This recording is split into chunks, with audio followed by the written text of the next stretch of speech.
அதனாலதான் ஆச்சாரியால் முதற்கொண்டு கதறிவிட்டாள்.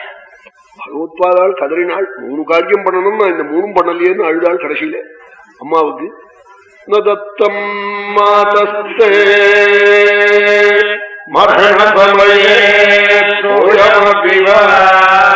மரண சமயத்துல ஒரு உத்ரணியா பால் எடுத்து விடுறதுக்காகத்தான் பிள்ளை.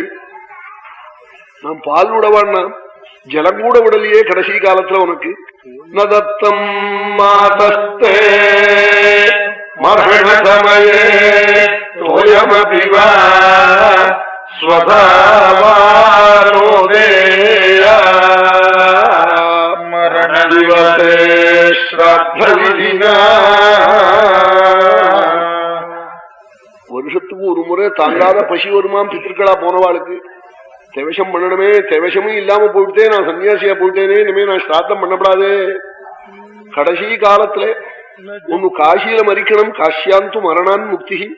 காசியில மறிச்சா விஸ்வேஸ்வரன் தாரகநாமாவை சொல்லுவன் வலது காதுல, அல்லது அசவா புத்திர சன்னிதவுனா ரிஷிகள் பிள்ளை மடியில மறிக்கணும் நாள். ஏன்னா புள்ள தாரகநாமா சொல்லுவனா, நான் கடைசி காலத்துல உங்களுக்கு தாரகநாமா சொல்லலையேன்னு அழுதாளாம். நஜப்தோ மாதஸ்தே மரணசமயே தாரகமனு த்வகாலே சம்பிராப்தே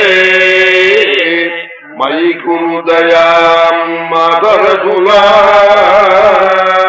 அம்மா கடைசி காலத்துல ஒரு ருத்ரணி ஜலம் கூட விடலே, தேவசமும் இல்லாம பண்ணிவிட்டே, தாரக நாமாவும் சொல்லலே, வாவிட்டதுக்கு அப்புறமும் வந்தேனேன்னு அழுதாளாம். அகாலே சம்பிராப்தே மயி குருதயாம் மாதரசுலா.